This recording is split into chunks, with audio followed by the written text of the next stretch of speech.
Sejam muito bem-vindos, pessoal, a mais um vídeo. Agradeço mais uma vez vocês por estarem aqui para a gente trocar uma ideia, para a gente bater um papo.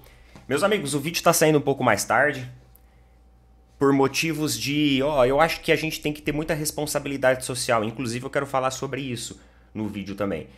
Quando a gente se comunica aqui, isso independente, tá, do número de pessoas que a gente atinge. Nós temos que ter responsabilidade social daquilo que a gente fala. Seja para uma, para duas, para três, para quatro, para cinco, para 1000 pessoas, né? E o problema da internet é que as pessoas elas não estão dispostas a ter responsabilidade social na hora de fazer as suas críticas. E aí, cara, parece que vira terra de ninguém, né? Mas eu vou falar uma coisa aqui para vocês. E agora com responsabilidade social, tá bom? Eu perdi minha manhã inteira com a Sem Parar. Se você vai fazer uma viagem, se você está pensando em utilizar uma tag ou um cartão sem parar, não faça isso. Você vai atrair dor de cabeça para sua vida. Porque eles não têm um pingo de responsabilidade com o cliente. Não tem. Faz 4 meses que eu cancelei. Vem cobranças na minha casa, recorrentemente, de coisas que eu nem sei o que é, que eu nem tô ciente que eu utilizei. E eu tô tendo um problemão com eles. Porque eu ligo na central, nem eles sabem me informar. Enquanto isso tá indo lá, tá rodando, né, o meu nome lá. Olha, não façam isso. Se você for fazer, faz aquele pré-pago. De preferência nem faz sem parar, pega outra empresa. Faz pré-pago, que você paga, usa e acabou. Não caiam na besteira. Não caiam nessa besteira, tá? Não caiam. Um alerta aqui para todos vocês, com responsabilidade social. Um alerta para todos vocês. Eles vão enfiando todo tipo de taxa que você imaginar. Mas vamos lá. Sejam bem-vindos a mais um vídeo. Agradeço mais uma vez vocês por estarem aqui. Desculpem o desabafo, mas estou justificando porque esse vídeo está saindo mais tarde. E fui cobrado, viu? Fui cobrado na internet. Fui cobrado na internet para falar... sobre uma pauta que eu considero polêmica. Eu nem gosto, nem queria comentar assim, ficar comentando sobre isso, porque eu não acho legal. Mas enfim, lembra que eu falei para vocês sobre a responsabilidade social? A gente tem que ter. Mas vamos falar sobre futebol, a priori, que é o que a gente está aqui para falar. Hoje tem Libertadores, vamos comentar também um pouquinho sobre isso. Além disso, a gente tem atualizações aí de mercado do futebol. Eu não sei se vocês pararam para prestar atenção, mas ano que vem o Campeonato Brasileiro vai começar mais cedo. Isso significa que a janela de contratação das equipes, elas vão estar mais apertadas, vão estar mais enxugadas. Ah, Neto, mas a janela vai ser a mesma duração. Não, eu sei. Só que o tempo para o atleta chegar, treinar e entrosar com a equipe, ele vai ser menor. Porque a competição do Campeonato Brasileiro ela começa antes. Então os clubes vão ter menos tempo para entrosarem os seus atletas. É isso que eu estou querendo dizer. Eu vi algumas pessoas falando assim, né? Sobre movimentação do mercado. Ah, para com isso. Os caras ficam forçando assunto. Os caras estão falando besteira porque a janela nem abriu ainda. Só que as equipes elas já têm que estar com o mercado bem monitorado. Porque elas têm que ser rápidas, ágeis e precisas. Porque a competição... uma das principais da nossa temporada, que é o Brasileirão, ele começa mais cedo. Então, prestem atenção, a janela, a mesma. Só que a competição começa antes. Isso traz menos tempo hábil. Menos tempo hábil. Até o atleta chegar, né? Se estruturar, fazer toda a parte de burocracia, entrosar. Porque antes você tinha um tempo maior para isso.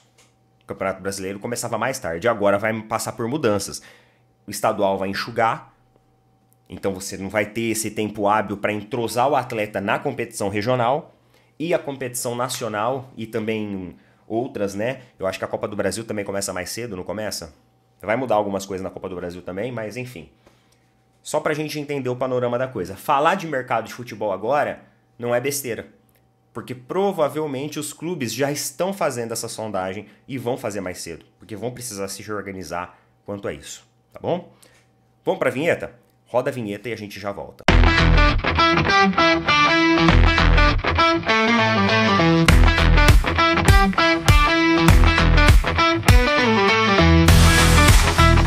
Meus amigos, antes de mais nada, não se esqueçam de apoiar os nossos parceiraços, ó, da Tribo da Sorte. Eu vou falar uma coisa pra vocês, a Mega Sena, ela continua acumulada, vocês acreditam? Vou puxar agora, enquanto ela tá acumulada aqui, ó. Vamos dar uma olhada aqui. Vamos lá. Mega Sena acumulada em 85 milhões de reais. Então você pode acessar a plataforma da Tribo.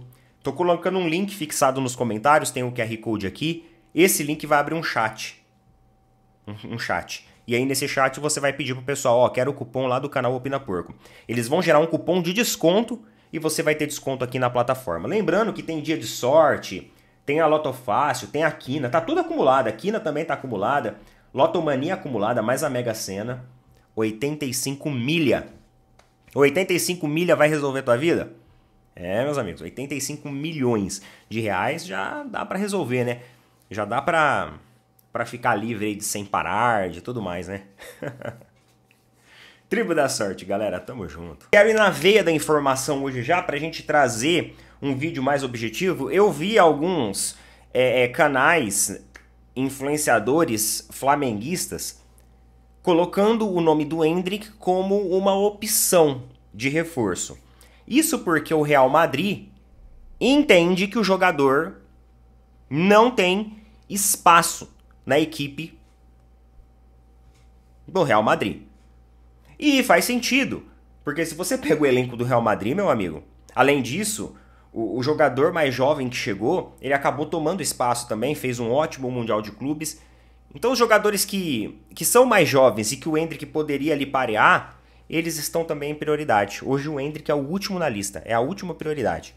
Só se o cara tiver suspenso ou expulso, ou o outro machucado, para depois escolherem ele.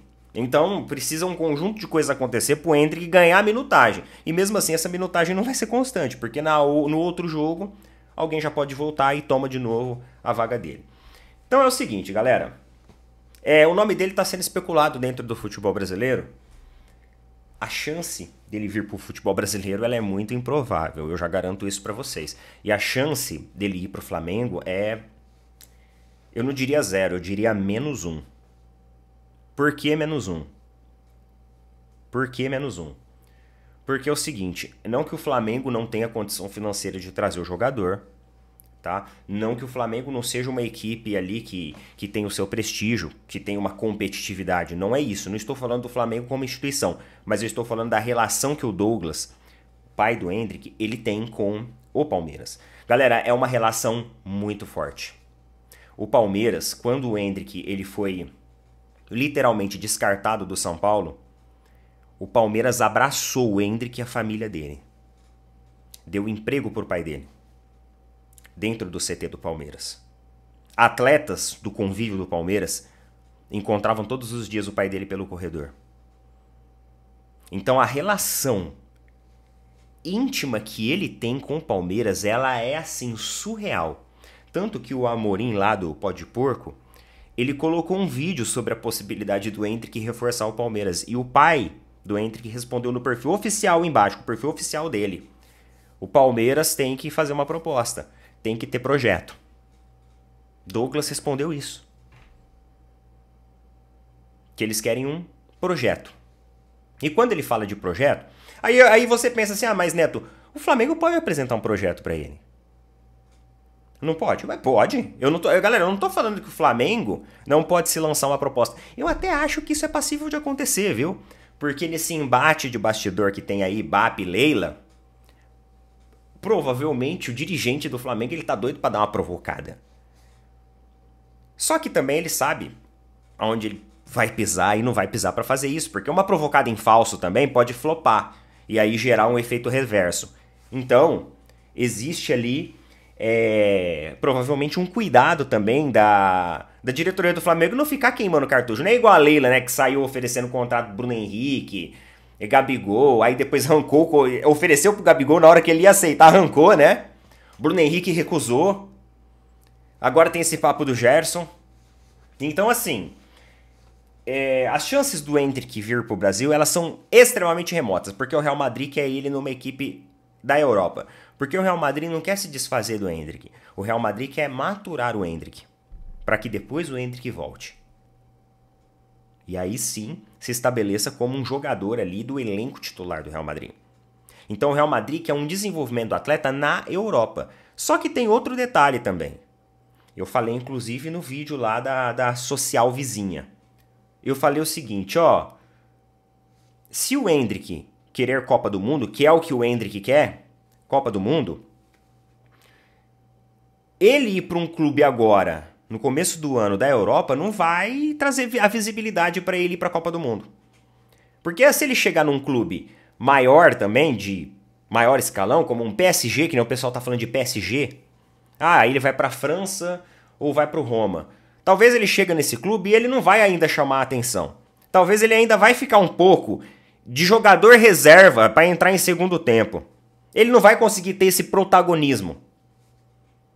Se ele vier para o Palmeiras, talvez o Abel também não vai dar esse protagonismo a priori para ele não, viu?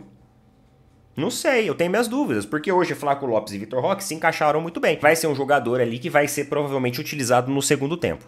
A equipe brasileira que quiser trazer o Endrick, hoje eu só vejo o Palmeiras como possibilidade afetiva. Não acho que o Endrick vai aceitar ir pro Flamengo. De verdade. O Flamengo pode até apresentar um ótimo projeto, mas não acho que ele vá. Não, eu vou dar um exemplo para vocês. Vocês acham que o Vinícius Júnior viria hoje pro Palmeiras? Vamos lá. Vamos supor que amanhã o Vinícius Júnior volte ao futebol brasileiro. Ótimo jogador, sobra e muito no Brasil. Vocês acham que ele vai vir pro Palmeiras? Vamos ser sinceros, não. Então assim, tem muita coisa. Tem muita coisa. E o seguinte, meus amigos, antes da gente ir pro assunto Libertadores, porque hoje tem jogo, contra tudo e contra todos. Informação lá do site Trivela. Grupo unido. O discurso de contra tudo e contra todos ganhou ainda mais força no Palmeiras após derrota para o Flamengo. O elenco entende que as decisões da arbitragem influenciaram no resultado, mas reconhece também falhas próprias. E tem que reconhecer. A gente mostrou aqui no vídeo de ontem, por exemplo. Apesar da derrota, o grupo saiu mais unido e motivado pelas polêmicas do clássico. Nos bastidores políticos, a presidente Leila Pereira mantém boa relação com Samir Chayut, presidente da CBF, e tem conversado com ele sobre diversos temas, entre eles a arbitragem. Lembra que eu falei para vocês que o Palmeiras provavelmente ia fazer uma pressão agora? Uma pressão mais... Não vai. Eu acredito que eu errei no meu achismo, na minha opinião lá. Eu errei. Eu não acho que ela vai fazer isso. Porque essa matéria aqui... Aqui, ó. Mantém boa relação com o Samir Chayut. Então ela não vai meter o pé na porta. E posso te dizer uma coisa, sendo muito sincero com vocês, galera. Eu acho que ela tá certa. Eu acho que ela tá certa. Lembra que eu falei pra vocês que no vídeo de agora ela tem que esquecer esse negócio de arbitragem e tal e ir lá no vestiário? Vocês viram o vídeo antes do jogo do Pedrinho no vestiário do Vasco, antes do jogo contra o Fluminense? É aquilo que ela tem que fazer. Agora, meus amigos, a arbitragem não vai adiantar nada. Não vai adiantar nada. Porque a pressão em cima da arbitragem vai vir de todos os clubes. O que o Palmeiras tem que fazer agora é furar a bolha da arbitragem. Furar a bolha da arbitragem. Furar a bolha a ponto do Abel chegar numa coletiva e falar assim, vocês acham que foi pênalti ali? Vamos supor que tem um lance lá que seja pênalti e o juiz não deu. Favoreceram o Palmeiras tudo. O Abel chegar e falar assim, vocês acham que foi pênalti? Não, eu também acho. Eu também acho. Mas assim, infelizmente eu não sou o árbitro, né? Eu não tô lá pra isso, não tô pago pra isso lá. Mas eu também acho, concordo com vocês, concordo. O Palmeiras tem que furar essa bolha. O Palmeiras tem que furar essa bolha. Agora é a hora de furar a bolha. Então agora é a hora da Leila ir no vestiário. E assim, sabe? Mostrar a união, fazer o papel de liderança pro grupo do Palmeiras. Agora não é a hora de bater de frente com a arbitragem. Esquece a arbitragem, galera. Arbitragem esse ano, esquece, tá? Todos os clubes vão começar a falar agora. O Cruzeiro já tá começando a fazer uma pré-pressão. Já tem mídias sociais do Cruzeiro fazendo uma pré-pressão pro jogo de domingo contra o Palmeiras, que não terá Caio Jorge. Importante ressaltar isso, hein? Caio Jorge é suspenso. Então, toda a equipe agora vai falar da arbitragem. A gente tem que fazer o caminho inverso. Tem que fazer o caminho contrário. Até porque quando a gente faz o caminho contrário, a gente, mas também reconhece falhas próprias. A gente reconhece as nossas falhas. E reconhecer as nossas falhas, meus amigos, é um ponto-chave, um ponto definidor de como pode ser essa reta final. Beleza? Às vezes, a reclamação da arbitragem cega os nossos olhos em relação aos nossos erros. A gente foca tanto naquilo que a gente esquece de tudo que está acontecendo, taticamente falando. Então é a melhor coisa. Grupo unido contra tudo e contra todos. É isso. E vai pra cima. Agora vamos lá, Libertadores. A galera tá ansiosa, né? Com Libertadores. Amanhã tem o jogo do Palmeiras, então hoje eu tô tranquilo. Amanhã eu acho que vai ficar um pouquinho aquele frio na barriga. Agora, o desafio do Flamengo, ele é um desafio importante hoje, que tem contra o Racing. Olha o treinador do Racing. Galera, o treinador do Racing, ele é uma figuraça. E ele é um cara que ele monta o time pra frente. O Racing é um time raçudo. É um time raçudo. Não é aqueles jogadores super conhecidos, super condecorados. Não é um elenco tecnicamente primoroso. Se você olhar a folha, realmente o elenco de Palmeiras, o elenco de Flamengo é muito acima desses elencos. Só que esse técnico, ele transmite uma parada ali que que contagia todo mundo, né? É meio que tipo assim, o Racing é o patinho feio. Ele tenta jogar dessa forma. Olha só o que ele falou aqui, ó.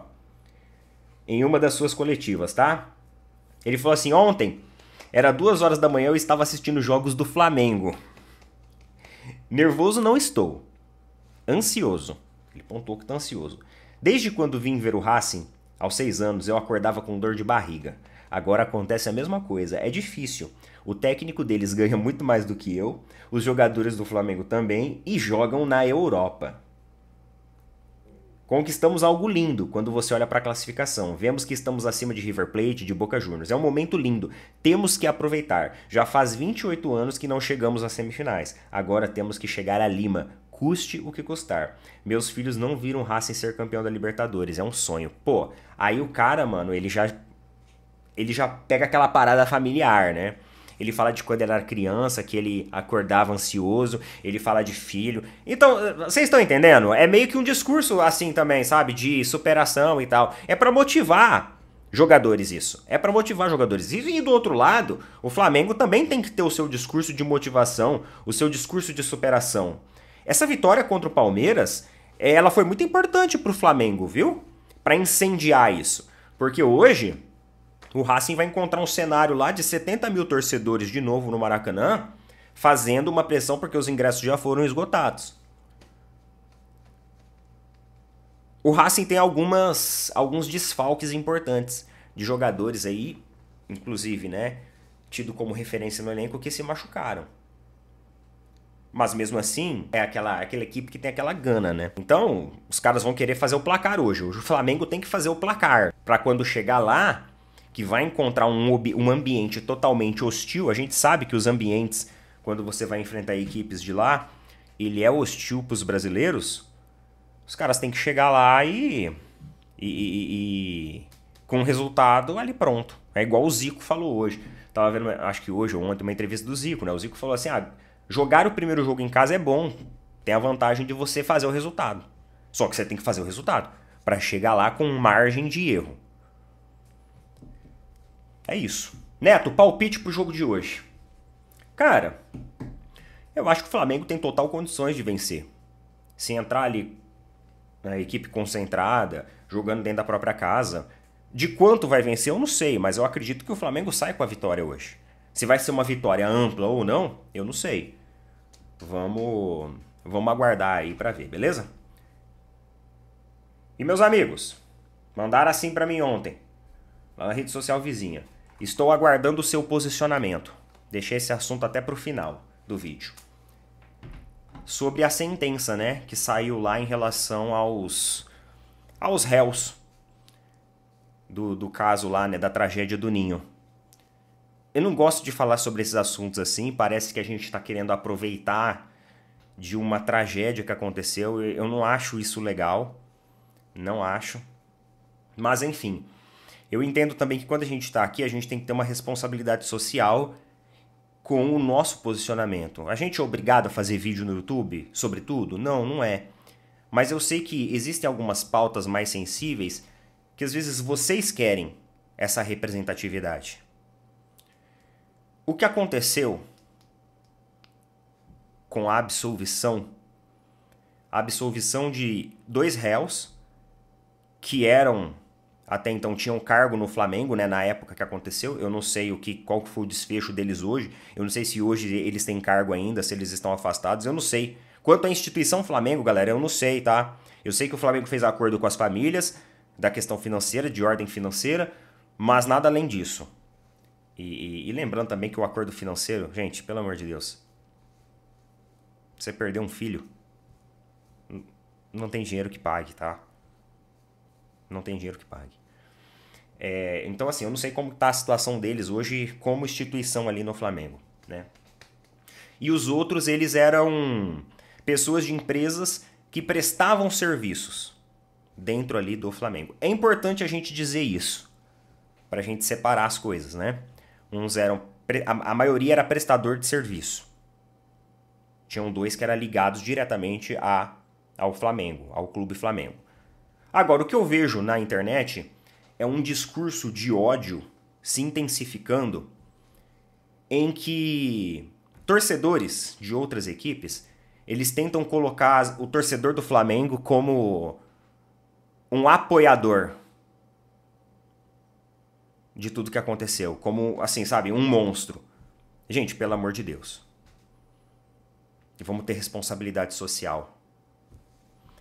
Eu conheço pessoas que são torcedores de equipes rivais ao Palmeiras, que são pessoas maravilhosas, pessoas de bem, pessoas de caráter, pessoas de personalidade, pessoas de boa índole, de boa fé, de moral. Eu conheço vários e vários torcedores do Flamengo que são pessoas maravilhosas, que estão tão revoltados quanto qualquer outro torcedor com a absolvição. Porque essa absolvição, pessoal, ela representa o que é a justiça do Brasil. A gente não está falando da instituição Flamengo em si.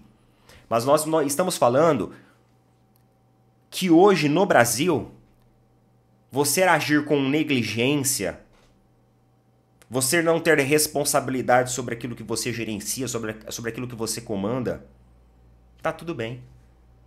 Se acontecer uma tragédia, tá tudo bem. Ninguém vai ser responsabilizado. Não é nem questão assim de dolo. Não acho que ninguém tinha intenção de causar isso. Mas é uma questão também de responsabilidade. No direito eles colocam ali, né, como culposo. Porque quando você negligencia a segurança, você está assumindo risco. Se você faz o uso de bebida, chega na manguaça e pega um carro e sai para a rua, você está assumindo um risco. Isso não significa que você quer ferir alguém, que você quer tirar a vida de alguém, mas você está assumindo o risco de causar um acidente que pode ocasionar isso.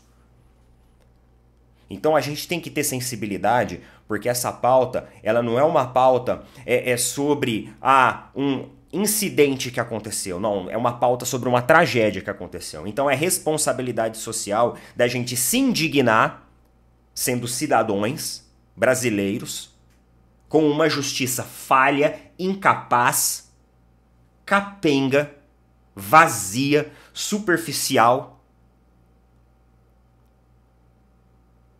Mas também não podemos levar isso para o lado do radicalismo, para olhar a todo e qualquer torcedor da equipe, da instituição Flamengo e achar que ele tem responsabilidade naquilo. O torcedor, galera, não tem responsabilidade. Amanhã pode ter, Deus me livre e guarde, qualquer tipo de tragédia, acidente em qualquer outro clube. Aí você vai generalizar? Todos os torcedores serão responsáveis por aquilo?